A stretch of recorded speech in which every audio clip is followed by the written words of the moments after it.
Welcome to Cameras, Lights, and Lenses. I'm your host, Michael Diallo McLendon, and our guest for today is writer, filmmaker, and co-founder of Et Al Films, Meleisha Edwards.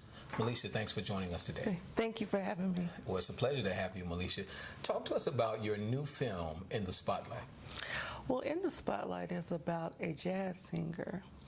And it kind of follows the journey of celebrity.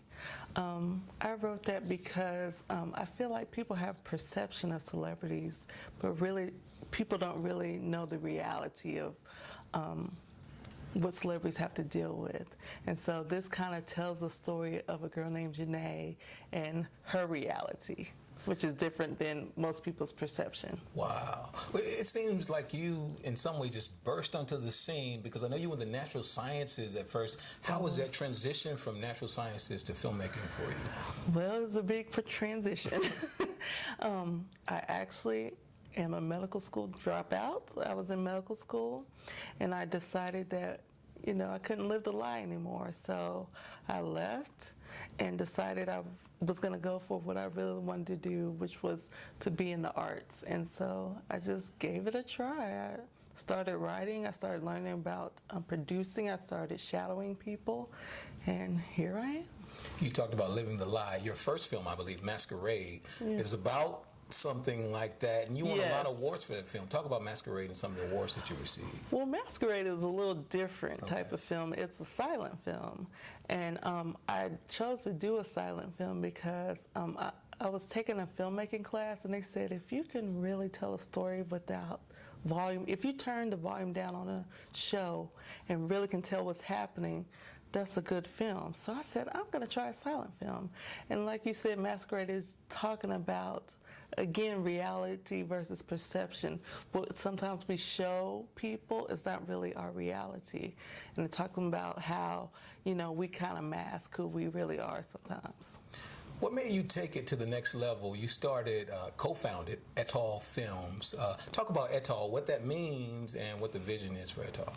Et Al itself means the others. So you see that term in research, and because I have a science background, it means the people that contributed to the research. So my business partner is also from the science background and medical background. So we thought of the name Et Al because we want it to be not just about us, but the others that contribute to the film work. And so it's a play on that, and it's also a play on our last names, because I'm Edwards, he's Turney, so that's what Et Al is also.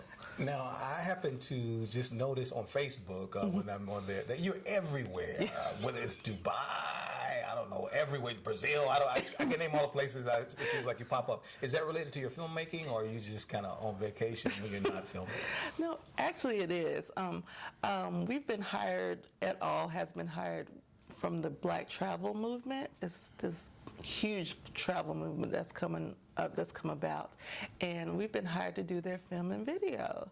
So we go along with them on these trips and do promotional videos, and actually we're going to do a documentary this year with them. Now, I know that Et Al is doing a lot of great things, and I know you've been writing for a while, but you're also an actress, because I've seen you on the stage. So did that come first, or did the writing come first? Well, was the actress first, Meleisha? Well, the actress was first, I think. So I never saw myself really as an actress, but I was asked to be in a couple plays, and I really enjoyed it. I was in 6888, which is shown a little bit everywhere around the country, and was so honored that Miss Mary McCallum asked me to be a part. I've always kind of been a writer, though. Even before I was a screenwriter, I used to write. And so, that kind of came a little more naturally. The acting, I had to work at a little more. But I really enjoyed it all. I imagine making a big move like you did from the natural sciences, changing your career completely into filmmaking can be a little scary. What advice would you give to people who are considering making a move like you made? I would definitely tell people to live their truth. I can say that I'm happiest more now than I ever was in natural sciences, and making way more money than I am now. And so, of course, we have the reality. We still have to live. We still have to pay bills. But live your truth. Meleisha, we really appreciate you being on Cameras, Lights, and Lenses, and we hope that as you continue to expand, that you'll come back. Thank you so much for me. Well, that wraps it up for Cameras, Lights, and Lenses. I'm your host, Michael Diallo McLendon, and we'll see you next week on Bounce TV Nashville.